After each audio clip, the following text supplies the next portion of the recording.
ஐயோ மக்களே, பார்த்தீங்களா எங்கள் தலைவர் எவ்வளோ மனமுருகி எப்படி பேசியிருக்காரு பார்த்தீங்களா?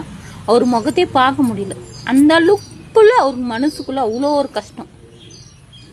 இத்தனை உயிர் போயிடுச்சே, குழந்தைங்களாம் இதில் பலி ஆயிட்டாங்களேன்னு எங்களுக்கே அந்த மன வருத்தம் ரொம்ப இருக்குங்க. உண்மையிலுமே எனக்கு ரொம்ப கஷ்டமாக இருக்குது.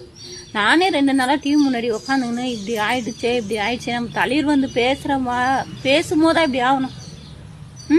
ஆனால் அவர் அந்த ஸ்டேஜுக்கு போகிறேன்னு சொல்லியிருக்கிறார். அந்த இடத்துக்கு நான் போகிறேன், என் உயிர் இத்தனை உயிர் போயிருக்கு, நான் கண்டிப்பாக இப்போ பார்க்குறேன்னு சொல்லிக்கிறார். இப்போ சொல்லிட்டார் பார்த்தீங்களா? இப்போ சொன்னார் பார்த்தீங்களா? அவர் வரல, விஜய் வரலையே, அவர் வந்து பார்க்கலையே, அப்படியே ஃப்ளைட்டில் ஏறி போயிட்டாரே.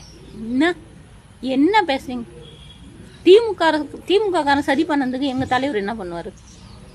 எவ்வளோ மன உருகி எப்படி பேசியிருக்காரு பார்த்தீங்களா? இந்த மனசுக்கு யாருக்குங்க வரும்?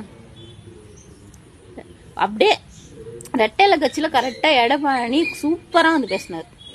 உண்மையில நல்ல மனுஷன், அவர் நல்லா பேசினார். அதே மாதிரி தான் எங்கள் அம்மா ஜெயலலிதா அம்மாவும்.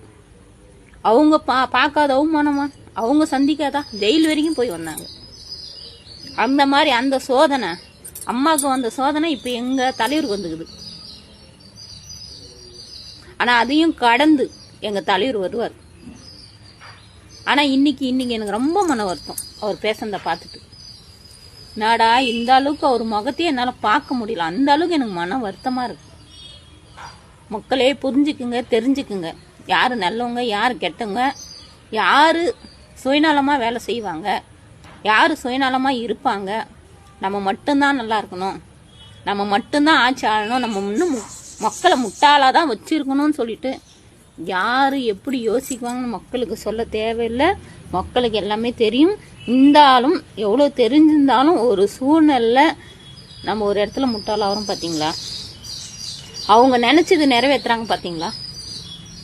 அதுதான் மோசமான அரசியல் என்னது.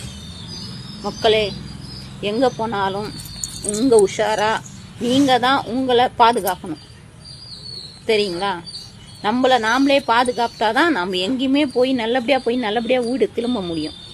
ஆனால் நம்ம பாதுகாப்பு அடுத்தவங்க பார்ப்பாங்கன்னு நம்ம யோசிச்சோன்னா கரூரில் என்ன நடந்துச்சோ அதுதான் நம்மளுக்கும். அதனால் இனிமேல் எங்கே நம்ம தலைவரை பார்க்க போனாலும் நாம் வந்து உஷாராக இருக்கணும் மக்களே. அதுதான் நான் சொல்ல வரேன். எல்லாரும் பார்த்துக்குங்க, புரிஞ்சுக்குங்க, தெரிஞ்சுக்குங்க. பாய் மக்களே. யூ